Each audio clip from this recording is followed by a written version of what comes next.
Assalamualaikum warahmatullahi wabarakatuh. Hai teman-teman dimanapun Anda berada, saat ini Anda sedang menyaksikan kanal YouTube video pembelajaran materi bahasa Indonesia, yaitu resensi bagian kedua. Baik, buku yang digunakan adalah buku dari Kemdikbud tahun 2017, sedangkan peta konsep dalam video pembelajaran kedua ini difokuskan pada 3.17 dan 4.17, yaitu menganalisis kebahasaan resensi dalam dua karya yang berbeda dan mengonstruksi sebuah resensi dari buku kumpulan cerpen atau novel yang dibaca. Baik teman-teman, submateri yang ketiga atau C, yaitu menganalisis kebahasaan resensi dalam dua karya yang berbeda. Ada dua topik yang akan kita bicarakan. Yang pertama adalah menganalisis kebahasaan dalam teks resensi. Teman-teman, perlu diketahui bahwa kebahasaan dalam resensi ini ada beberapa aspek. Yang pertama adalah penggunaan konjungsi penerang, konjungsi temporal, pernyataan saran, dan konjungsi sebab. Kita akan bahas satu persatu. Untuk konjungsi penerang, ini menggunakan kata sambung bahwa, yakni, yaitu. Nah, ini fungsinya adalah sebagai kata penghubung untuk menerangkan kata yang diikutinya. Kemudian, untuk konjungsi temporal, ini menggunakan kata sambung sejak, semenjak, kemudian, akhirnya. Nah, ini fungsinya sebagai penghubung dua peristiwa yang berbeda. Nah, peristiwa A dan peristiwa B ini pada dasarnya berbeda, namun memanfaatkan konjungsi temporal, yaitu sejak, semenjak, kemudian, akhirnya, ini serasa terhubung. Nah, ini adalah cara dalam penggunaan konjungsi temporal. Berikutnya adalah penggunaan pernyataan saran. Nah, kata sambungnya seperti jangan, harus, hendaknya, ya. Ini fungsinya adalah sebagai pernyataan akhir resensi untuk merekomendasikan atau menyarankan. Kemudian yang terakhir adalah menggunakan konjungsi sebab. Nah, kata sambungnya berupa karena dan sebab. Fungsinya untuk menunjukkan hubungan kausalitas sebab akibatnya. Apakah ada akibatnya? Nah, ini dikarenakan apa atau disebabkan apa. Nah, itu pemanfaatan dalam kebahasaan teks resensi. Nah, selain itu teman-teman, dalam kebahasaan resensi ada pula perihal kata serapan.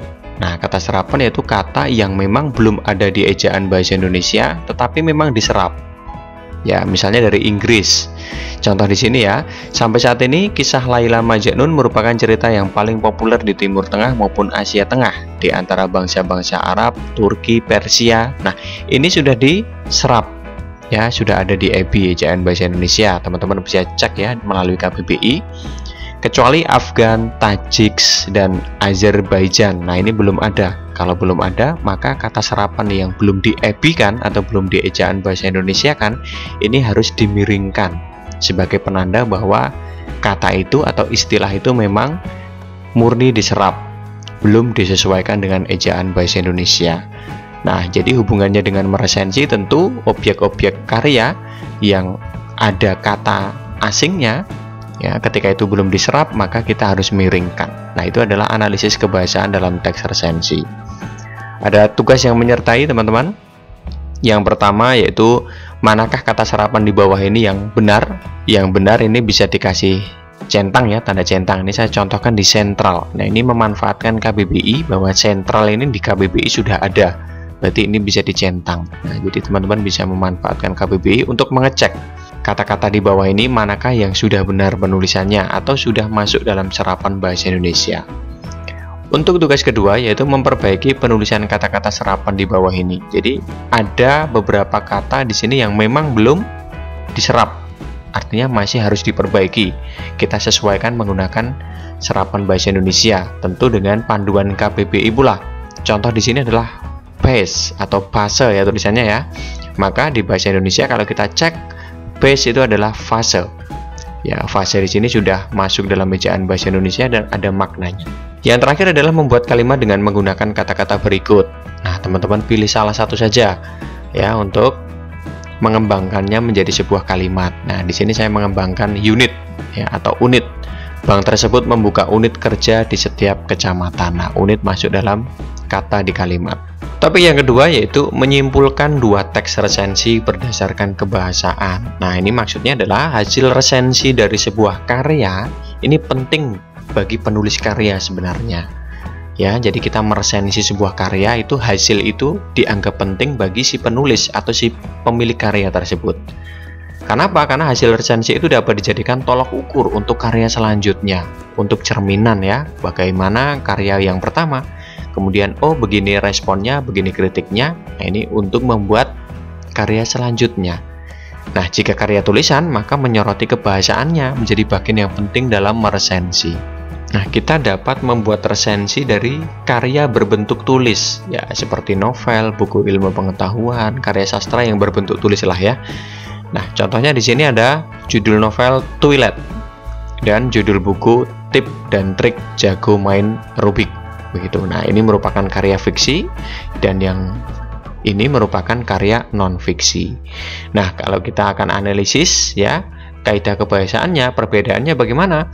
Ya, kita akan cek penggunaan kalimatnya dan penggunaan jenis kata. Ini saya contohkan di karya non-fiksi, yaitu judul buku Tip dan Trik Jago Main Rubik. Ini penggunaan jenis katanya memang ada di sini, yaitu kata penerang adalah di sini.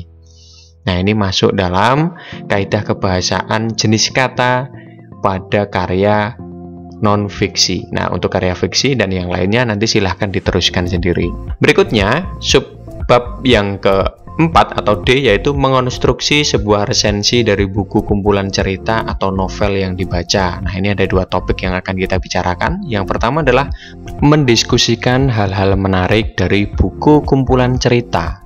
Nah, ini ada beberapa karya yang biasanya ini dianalisis, diresensi, didiskusikan bersama-sama, yaitu karya cerpen, novel, puisi, film, dan buku-buku ilmu pengetahuan populer. Tentu teman-teman menyepakati bersama ya bahwa karya-karya ini adalah karya-karya yang sering ya kita diskusikan bersama-sama di bidang ilmu bahasa Indonesia maupun di luar ilmu itu ya. Nah, jika kita memahami cerpen, novel, dan puisi, bahkan film, maka apa sih yang menarik? Kemudian apa juga yang didiskusikan?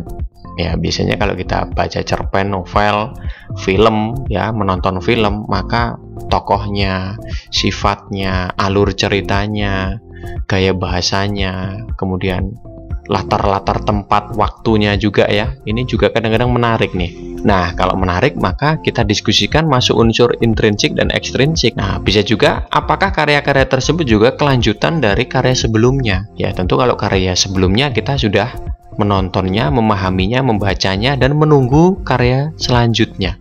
Nah, ini juga bisa didiskusikan bersama-sama. Kemudian efek setelah membaca, ya paling kentara adalah film. Ya, efek setelah menonton, ya efek setelah membaca juga barangkali novel. Ini bagaimana? Kita mendapatkan hal apa? Lalu kita bandingkan juga di versi pertama, cerita pertamanya bagaimana. Nah, ini juga menarik untuk kita bahas untuk saling bertukar pengalaman ketika telah memahami karya-karya tersebut ya. Bisa juga dari sampul buku. Ya, sampul cover buku ya, filmnya, puisi, novel, cerpen, ini juga terkadang kita juga mendiskusikannya. Apakah tepat, warnanya juga bagaimana, menggunakan huruf bagaimana ya. Nah, ini juga menarik untuk kita diskusikan. Nah, ada contoh di sini cara mendiskusikannya ya. Yang pertama adalah meski menarik, tetap saja akan memunculkan pertanyaan, bagaimana bisa bocah 12 tahun menjadi sangat pintar ya? Nah, berarti ini ada unsur intrinsiknya ya. Ya, ini curiga dengan tokoh yang berumur 12 tahun tapi sangat pintar. Nah, ini didiskusikan ya melalui unsur intrinsik. Kemudian Namun uniknya tidak ada satupun terjemahan untuk kosakata Jepang tersebut. Jadi bagi yang tidak mengerti bahasa Jepang seperti saya juga, ya tebak-tebak saja sendiri. Nah, ini unsur ekstrinsik atau gaya bahasa dimunculkan dalam diskusi begitu. Kemudian kalau film ya, nah ini yang paling kelihatan pertama tentu kualitas audio videonya. Ya, audio visualnya biasanya ini kelihatan. Nah, ini bisa didiskusikan ini. Naskah ceritanya juga bagaimana?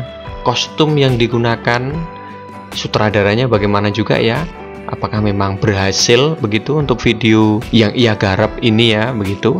Kemudian juga kita bisa mendiskusikan animo dari penonton, antusiasme, ini banyak tidak ini film ini penontonnya, dan lain-lain. Sedangkan untuk buku ilmu pengetahuan populer ya, ini yang bisa didiskusikan tentu kualitas isinya, kebermanfaatan bagi pembaca, segmentasi pasarnya bagaimana ini ya, apakah memang sudah tepat sasaran buku populer ini, kemudian sampulnya juga bisa, dan persaingan konten-konten serupa. Jadi buku ilmu pengetahuan populer ini di pasaran sudah bagaimana? Apakah memang sudah banyak atau memang ini baru pionir satu-satunya? Nah, ini bisa didiskusikan. Terkhusus novel, maka sesuai dengan tujuan pembelajaran kali ini ya, dapat meresensi karya tulis maupun lisan ya, nih dalam bentuk novel. Ini maka ada format yang harus teman-teman ikuti dalam meresensi sebuah novel. Yang pertama tentu identitasnya, kemudian menyajikan ikhtisar atau hal-hal menarik dari novel tersebut, kemudian juga memberikan penilaian ya, meliputi kelebihan kelemahannya, kemudian juga menyimpulkan resensi yang disajikan. Ya, terlepas dari itu semua, maka hal-hal yang menarik dari kumpulan cerita ini dapat didiskusikan ya, seperti yang telah saya jelaskan di sini. Jika memang teman-teman sedang meresensi sebuah karya berbentuk cerpen, novel barangkali ya, maka teman-teman dapat membuat daftar pertanyaan terlebih dahulu.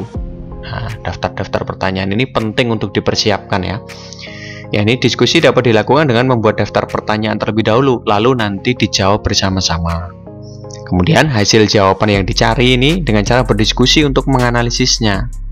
Ya, karena temuan satu dengan yang lain pasti berbeda, maka hasil analisis nanti tentu bervariasi. Nah, ini seperti ini panduan dalam membuat daftar pertanyaan ya. Kita bisa menyinggung temanya, alurnya, latar penokohan, sudut pandang, amanat bahasa. Ya, di tiap-tiap ini juga punya daftar pertanyaan secara spesifik. Nah, tinggal teman-teman sesuaikan tersendiri. Kemudian untuk topik yang kedua yaitu menulis resensi dari buku kumpulan cerita. Adalah satu novel yang berjudul Perahu Kertas karya Dewi Lestari. Nah, teman-teman bisa baca dan pahami. Untuk singkat ceritanya ini ya, untuk versi lengkapnya teman-teman juga harus membaca secara komplit ya, ada di bukunya. Jika teman-teman punya bisa dibaca dan dipahami. Kemudian dianalisis, sistematika resensinya sudah ada di sini.